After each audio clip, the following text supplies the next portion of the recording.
Hola, hola, ¿qué tal? Mucho gusto, bienvenidos al programa Neo TV. El día de hoy nos acompaña y nos ha dado la oportunidad de conversar con él al actual congresista Fernando Rospigliosi, que está presidiendo la Comisión de Constitución.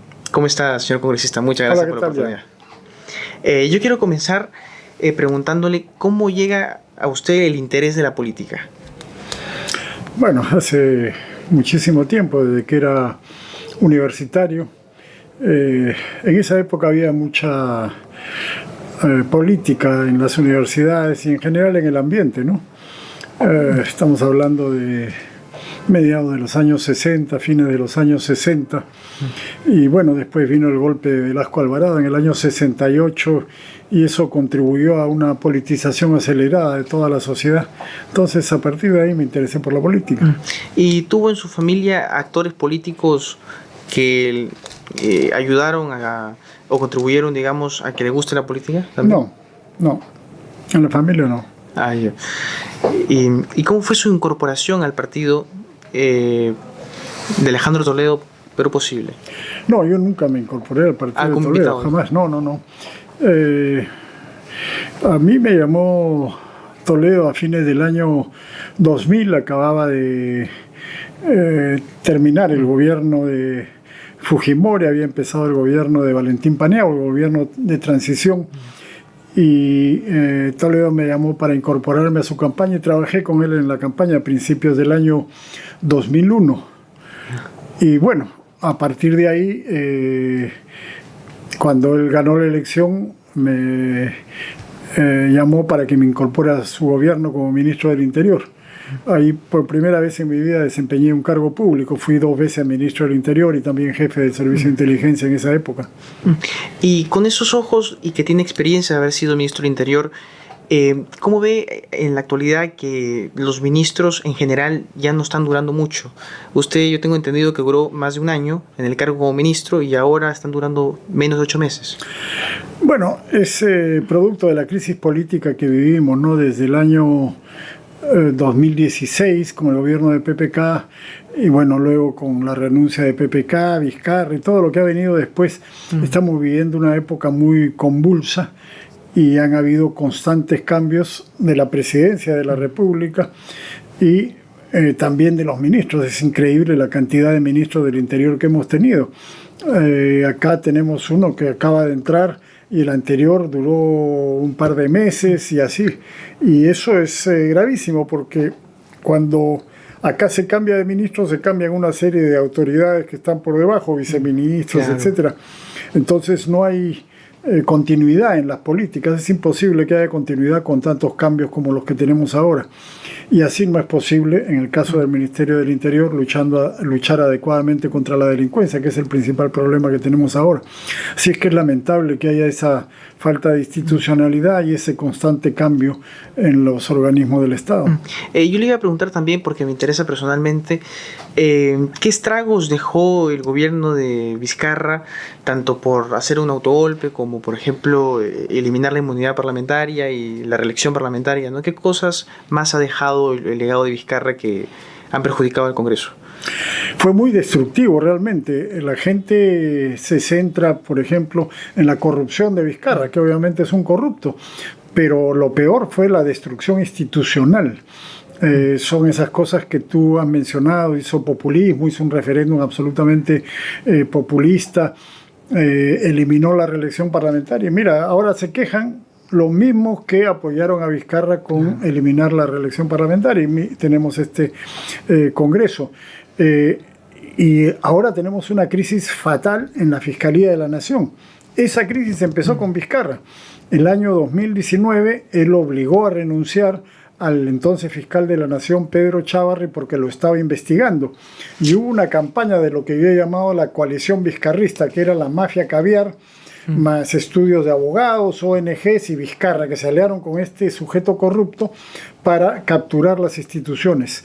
Y la destrucción de la Fiscalía, que se convirtió en un organismo muy poderoso con el nuevo Código Procesal Penal, la destrucción de la Fiscalía es obra de esta coalición, ¿no? Que politizó un organismo judicial que no debe ser politizado y lo destruyó institucionalmente. Entonces, Eso es lo que hizo Vizcarra. Es terrible. Dio un golpe de Estado y cerró el Congreso. Es decir, destruyó muchas instituciones. Entonces, ese sujeto le ha hecho mucho mal al país. Y los que vinieron después de Vizcarra, ¿cómo lo ve usted? Por ejemplo, Francisco Sagasti o Manuel Merino, que vinieron, ¿pudieron rescatar algo de eso? No, lo empeoraron. En el caso de Sagasti, ya que hemos estado hablando del Ministerio del Interior, en el gobierno de Sagasti, por ejemplo, descabezaron a la Policía Nacional, pasaron a retiro a 18 generales, a todo el alto mando de la policía, del 1 al 18. ¿Para qué? Para poner a un allegado a la mafia caviar, un general que era un inútil, pero que era un allegado a la mafia caviar que controlaba el ministerio y el gobierno en ese momento. Entonces es un ejemplo de cómo siguieron destruyendo las instituciones. O sea, votar a todo el alto mando de la policía significa un remesón tremendo, pues, ¿no? Entonces, ese tipo de cosas es lo que han hecho. Sagasti fue un sujeto que llegó a la presidencia de manera accidental, luego que los propios caviares organizaron disturbios con muertos y heridos para crear el caos, cosa que han intentado hacer ahora también, pero hasta ahora no les ha resultado, ¿no? ¿Y cuáles son las mayores complicaciones que tiene usted presidiendo la Comisión de Constitución? Bueno, no es fácil porque en este Congreso hay 13 grupos. Es increíble. Se han ido fragmentando los grupos políticos y hay 13 grupos, y conciliar ahí las opiniones y lograr sacar algunos proyectos es muy complicado, pero a pesar de todo hemos sacado varias cosas importantes, reformas electorales, como por ejemplo la financiación privada de los partidos, para evitar que los únicos que financien sean las economías ilegales que pasan la plata bajo la mesa. Ahora tenemos financiación privada legal a los partidos políticos. Bueno, en el sistema electoral se han mejorado muchas cosas, las cédulas se van a guardar para que puedan ser revisadas las votaciones en las mesas, en fin, hay una serie de cambios positivos, pero la principal dificultad es que hay muchos grupos, muchas facciones, y sin duda hay gente que comete no errores sino delitos, ¿no? Y entonces eso es muy difícil de manejar en el Congreso. Yo he escuchado opiniones, no, más bien, he escuchado que hay congresistas que están dentro de más de 5 comisiones, ¿no? Esto complica el hecho de que estén presentes y opten por ir de manera virtual. ¿Esto sucede también? Sí, sí. Deberían tener como 3 o 2 comisiones, ¿no? Máximo. Sí, porque se han creado demasiadas comisiones. Hay 24 comisiones ordinarias y varias comisiones extraordinarias. Eso es anormal completamente. Antes en el Congreso no ocurrían esas cosas. Entonces, yo, por ejemplo, estoy en 4 comisiones. Estoy en Defensa, Constitución e Inteligencia. A todas ellas asisto presencialmente. Y hay una cuarta que no es una comisión ordinaria, a la que asisto por lo general de manera virtual, que es una comisión de seguridad ciudadana, pero con 3 comisiones es suficiente, pero hay gente que tiene más y es imposible repartirse entre todas las comisiones, claro, y hacer un buen trabajo en todas. No se puede. También le iba a preguntar, ¿qué le parece la bicameralidad del Congreso, que va a regresar, la bicameralidad? Sí, bueno, ese es otro éxito que hemos tenido en este Congreso, restaurar la bicameralidad desde que fue abolida en el año 1993, en la Constitución del 93. Creo que es muy importante y que eso podría mejorar la calidad del Congreso. No necesariamente lo va a hacer, porque depende de quienes entren. Claro. Pero desde el punto de vista de la ingeniería institucional, como se llama esto, eso es mucho mejor, porque permitirá tener una Cámara más reflexiva, que es el Senado, y que las leyes no se aprueben como ahora. Ahora, por ejemplo, una ley puede aprobarse en un día, en una hora. Claro. Se vota la ley y luego se exonera de segunda votación. Se requiere una mayoría calificada de 78 votos, pero se exonera de segunda votación y ya está. La ley salió así. Y eso genera problemas, ¿no? A veces se requieren cosas rápidas, pero tampoco con esa rapidez excesiva, ¿no? Así que yo creo que la cosa va a mejorar con la bicameralidad.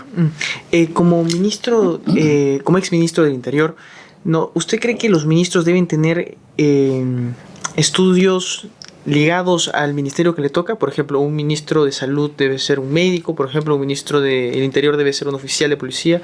Yo tengo la teoría de que si esto ocurriese, se formarían bastantes argollas. ¿Pero qué opina usted? Claro, tienes toda la razón. Por ejemplo, en el caso del Ministerio del Interior o del Ministerio de Defensa, cuando lo asume un militar o un policía respectivamente, ellos tienen pues su gente dentro de la institución.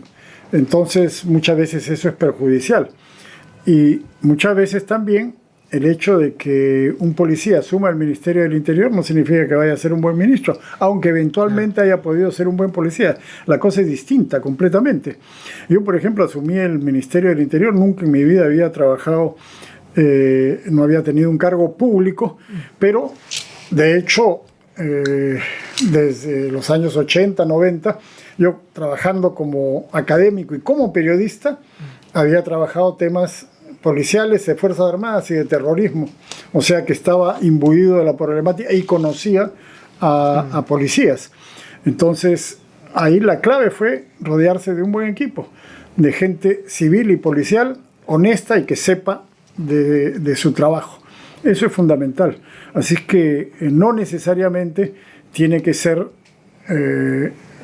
mejor que no sea un policía o un militar, en el caso del Ministerio de Defensa y el Ministerio del Interior. En fin, en otros casos, el Ministerio de Justicia, que sea un abogado, bueno, es lógico, ¿no? Respecto al nuevo gabinete, ¿con qué ojos lo ve usted? Yo lo veo mal, no me gusta. Creo que la señora Boluarte tiene la mala costumbre de empeorar las cosas. Se vio obligada a cambiar el gabinete porque el anterior primer ministro estaba al borde de la censura, el señor Adrián Sen. No exactamente por su responsabilidad, sino en general por la responsabilidad de todo el gobierno. Los hechos de Patás ya detonaron la situación. Claro. Pero esta señora empeora las cosas. Pues el ministro de Economía que había, el señor Salardi, que tuvo unos pocos meses ahí, era un buen ministro. Estaba desburocratizando, avanzando en cosas que él conocía porque venía de Proinversión, de asociaciones público-privadas, horas por impuestos. Es decir, pues, avanzar con la inversión privada, que es lo que mueve el país, y desburocratizar el Estado, y lo sacaron.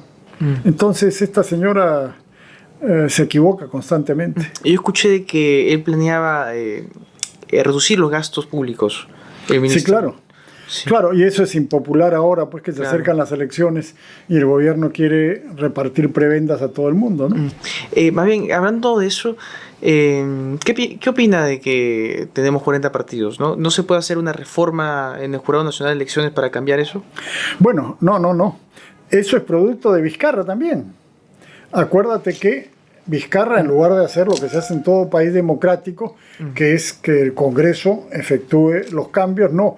Él nombró una junta de notables integrada básicamente por caviares que hicieron una serie de propuestas que Vizcarra obligó al Congreso a aprobarlas, incluso a la fuerza, ¿no?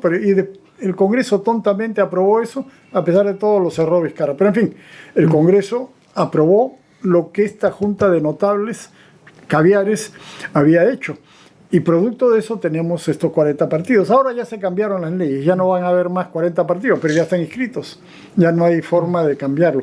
Claro. En la Comisión de Constitución hemos logrado aprobar, que luego se aprobó en el Congreso, una valla electoral que va a reducir esto a 5 partidos, más o menos. 4 o 5 partidos son los que van a quedar, porque se requiere 5% de votos y de escaños en la Cámara de Diputados o en la Cámara de Senadores. Y si tenemos en cuenta las votaciones de los últimos 20 años, van a quedar 5 o 6 partidos a lo más.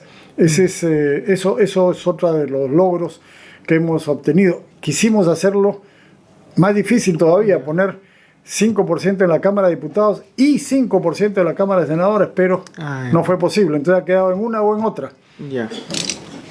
Más bien, ahora tocando el tema de Vizcarra, usted es periodista también. No, yo quiero preguntarle, ahora que mucha gente está diciendo de que Vizcarra compró bastantes medios de comunicación, ¿no? Usted ha visto con sus ojos de periodista, ¿no? Los medios tradicionales como son los periódicos o la televisión sesgada en estos últimos años. Totalmente. Vizcarra, aunque parezca increíble, tiene cierta popularidad. Eso es culpa ¿verdad? de los medios, Sí. porque su gobierno fue pésimo. Lo que hizo en la pandemia fue horrible. Yo recuerdo, yo he criticado en la pandemia.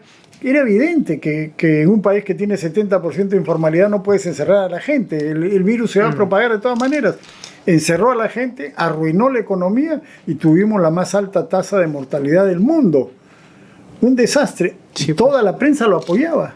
Toda la prensa la tenía comprada o eran esta mafia caviar que controla varios medios y entonces la gente creía que estaba haciendo bien cuando era un desastre. Si la prensa hubiera hecho su trabajo, simplemente decir la verdad, no mentir como lo hicieron, Vizcarra hubiera caído antes y no hubiera podido hacer el desastre que ha hecho. Le quiero preguntar también, seguramente muchos ya le han preguntado esto, sobre el Tratado de Alta Mar que firmó la presidenta Dina Boluarte en Francia, ¿no? ¿Qué opinas sobre eso? No, sobre eso no me pronuncio porque yo no he visto el debate que hay y parece que no hay mayor problema con eso, que no es que se está abandonando las 200 millas, pero es un tema que yo particularmente no conozco. Pero no se sabía, no se tenía conocimiento, ¿no? De que no, eso iba a suceder. que iba a hacer eso no, pero se supo cuando ya estaba por viajar, ¿no? Pero no en el momento en que se aprobó su viaje. Ahora, quiero preguntarle, ¿no? ¿Qué otra comisión le gustaría presidir antes de que acabe su momento como congresista, ¿no? Bueno, no voy a presidir ninguna porque en la bancada de Fuerza Popular no hay reelección. O sea, uno preside una comisión un año y ahí termina la cosa, ¿no? Así es que, bueno, yo voy a tratar de seguir en las mismas comisiones en las que estoy, ¿no? O sea, es inteligencia, constitución y defensa, que son los temas que me interesan. También le quiero preguntar, ¿cómo llegó usted al Partido Fuerza Popular? Bueno, yo conocí a Keiko Fujimori el año 2011. Yo apoyé a Keiko en la segunda vuelta contra Humala, porque yo consideraba que Humala era un peligro para el país. Claro. Y yo la apoyé y ahí la conocí. Y bueno, hemos mantenido un vínculo intermitente hasta el año 2020 en que me llamaron para que los apoye ahí haciendo el plan de seguridad ciudadana para el programa de Fuerza Popular. Y entonces ya me vinculé con ellos y bueno, terminé aquí en el Congreso. Y acerca de que alcaldes quieren la reelección y los gobernadores regionales también para que, digamos, terminen sus obras, ¿no? ¿Esto le parece bien también? Sí, claro. Yo siempre he estado opuesto a la eliminación, que fue en el gobierno de Humala precisamente. Dijeron que había mucha corrupción. Claro que había corrupción, pero no se elimina la corrupción eliminando la reelección. Claro. Y hemos tenido ya alcaldes no reelectos y la corrupción está desbocada. O sea, sí, está demostrado eso. En la Comisión de Constitución aprobamos un dictamen para la reelección, pero desgraciadamente no se ha podido lograr los votos necesarios, ¿no? Eso se votó en la legislatura pasada, perdimos, ahora se volvió a votar un nuevo dictamen que hicimos en la Comisión de Constitución y teníamos una ligera mayoría, pero no alcanzamos los 87 votos, así que ya no va a ser posible porque se requiere aprobar en esta legislatura y en la siguiente. En esta ya nos aprobó y ya no va a haber reelección en el 2026. Lamentablemente. Ahí está confirmado que no va a haber reelección. No va a haber porque se requiere 2 legislaturas consecutivas. Tenía que aprobarse en esta y en la siguiente antes de octubre, o sea, entre agosto y octubre. Porque en octubre ya se convocan las elecciones, ya no se pueden cambiar las reglas de juego. No se aprobó en esta, se acabó. Porque son 2 legislaturas consecutivas. Es una pena. Sí, pero Carlos Brus hacía buen trabajo en Surco, yo vivo en Surco. Por ejemplo, y hay muchos alcaldes que hacen buen trabajo. Sí, pues. Entonces es un absurdo, pero hay intereses políticos, pues, por ejemplo, Acción Popular, increíblemente, Fernando Belaúnde fue el que restituyó los municipios elegidos por el pueblo en el año 63. Ahora votaron en contra. Podemos Perú por razones, qué sé yo, o sea, hay intereses específicos ahí de ciertos grupos políticos que se opusieron a la reelección para fastidiar a otros grupos políticos que tienen alcaldes y el resultado es que no tenemos reelección, una lástima. Ahora, yo quiero preguntarle si es que piensa que sería mejor que la elección presidencial esté separada totalmente de la elección parlamentaria. ¿Debería ser así? No me parece. Creo que es mejor que vayan juntos porque usualmente, no siempre, el que gana la elección presidencial arrastra un número considerable de congresistas. Eso no pasó en el 2016 con PPK. No pasó. Pero esa es una excepción. Usualmente, o sea, el 2001 ocurrió, el 2006 ocurrió, el 2011 sucedió. No que tuvieran una mayoría los que ganaron la presidencia, pero tenían un grupo parlamentario grande que les permitía un cierto manejo. Porque se requiere estabilidad en un país como el Perú, se requiere estabilidad sin duda. Así que yo no estoy de acuerdo con separar la elección de parlamentarios del presidente. ¿Y qué piensa acerca de partidos, por ejemplo, como el de PPK, de que una vez entraron al gobierno, después de salir desaparecieron por completo? O partidos como, por ejemplo, Perú Posible, el mismo Perú Posible, o el partido de Ollantumala, ¿no? Que entraron al poder después de salir unos años y dejaron de existir. Bueno, es que no eran partidos. Yo recuerdo que cuando era ministro del Interior, al principio del gobierno de Alejandro Toledo, hubo una reunión del gabinete con alguna gente de su partido y ellos hablaban del partido y yo digo lo que pienso y les dije, ¿qué hablan de Perú Posible? Perú Posible no es un partido, o sea, no existía, era un grupo de personas que se habían juntado con Alejandro Toledo, está muy bien, y la verdad es que hizo gabinetes razonables, por lo menos al principio y hasta la mitad de su gobierno, pero no tenía un partido, era gente que se juntaba ahí por, qué sé yo, igual PPK, igual Ollantumala, o sea, no son partidos, eso no, es una farsa, la mayoría de partidos no son tales. ¿Has escuchado que los llaman vientres de alquiler? Hay algunos que son en realidad empresas, ¿no? Son gente que forma un partido para hacer un negocio, para luego vender los puestos de candidatos a las alcaldías o al Congreso o a donde sea y eventualmente tentar llegar al gobierno, pero son negocios, así es, desgraciadamente en eso se ha convertido la política en muchos casos, no en todos, pero en muchos casos. ¿Le gustaría en las próximas elecciones participar como candidato a senador o candidato a diputado? No sé, yo, como he dicho en otras oportunidades, no hago planes más allá del fin de semana siguiente. Ya. A esta edad no se pueden hacer planes, ya pasa cualquier cosa. Ya. Ahora, ya para ir terminando la entrevista, yo sé que usted ha sido editor de política y ha escrito en la revista Caretas, claro, también en Perú 21, y actualmente escribe en Expreso, ¿no? Sí. ¿Cuál es la importancia de los medios tradicionales? Bueno, desgraciadamente está decayendo muchísimo la importancia de los medios tradicionales. Los periódicos de papel han caído vertiginosamente, ¿no? Y ahora la gente se informa en las redes sociales. Yo mismo me informo en las redes sociales de temprano, empiezo a mirar el Twitter, en fin, y ahí tengo la noticia y si la voy a leer mañana en un periódico de papel, ya no me sirve, ¿no? ¿Pero le sigue llegando? ¿Está suscrito todavía a algún periódico? Sí, claro, yo tengo suscripción. Mira, cuando yo era chico en mi casa se leía El Comercio siempre, la prensa.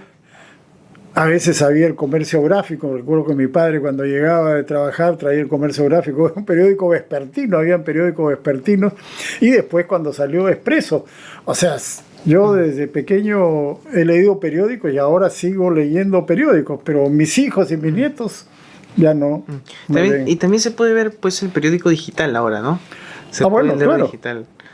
Y yo cuando leo periódicos ahora básicamente leo digitalmente, aunque en mi casa sigo teniendo suscripción de periódico de papel. Claro. A mí también me llega el periódico de papel, pero suelo leerlo mientras voy a la universidad en virtual, claro, porque no me da el tiempo, ¿no? También quiero preguntarle acerca de cómo ha visto que ahora se maneja tanto las alcaldías como el Congreso, ¿no? Las redes sociales, ¿no? Para promocionar. ¿Cómo ha visto eso? Bueno, imagino que no tenía mucho conocimiento de aquello, ¿no? Y tuvo que asesorarlo a alguien, o sí sabía sobre las redes sociales. Entonces. Bueno, yo no tengo mucha experiencia en eso, pero hoy día yo he leído mucho sobre campañas electorales, por ejemplo, y estoy viendo en las redes sociales se manejan las campañas electorales ya desde hace bastante tiempo. En Estados Unidos hay varias elecciones ya donde eso es fundamental. Sí, y los expertos en esto se centran ya en determinado público en términos de edad, de ubicación, de ingresos. Es increíble cómo van segmentando su público, sus votantes, y le dicen lo que quieren escuchar a ese sector del público. Sí. Ya no hay mensajes para todo el mundo, o son muy pocos. Segmentan ya y eso se logra gracias a las redes sociales, como todos tienen ya nuestros datos, saben qué compramos, qué comemos, a dónde vamos. Nos tienen ubicados y nos mandan el mensaje que queremos escuchar. Sí, es peligroso también, ¿no? Sí. Ya para terminar la entrevista, ¿qué cosa es lo que más le gusta de estar en el Congreso? De ser congresista, digamos, mejor. Bueno, haber logrado algunas cosas, sobre todo en beneficio de militares y policías que derrotaron al terrorismo en los años 80 y 90, como la amnistía que acabamos de aprobar, que salió de la Comisión de Constitución, la ley de lesa humanidad, también haber devuelto la investigación preliminar a la policía, cosa que viene desde hace mucho tiempo. Cuando yo era ministro del Interior me opuse a que le quitaran la investigación preliminar a la policía y ahora he podido sacar esa ley del Congreso. Esas son las cosas que más me entusiasman, que he podido lograr y bueno, hay algunas más que todavía están en el tintero, pero ojalá puedan salir. Bueno, congresista, muchas gracias por otorgarme la entrevista. Ha sido un gusto conocerlo y poder conversar con usted. Gracias, Ian. Y un gusto también a todos ustedes por haber visto el video. Hasta luego. Cuídense.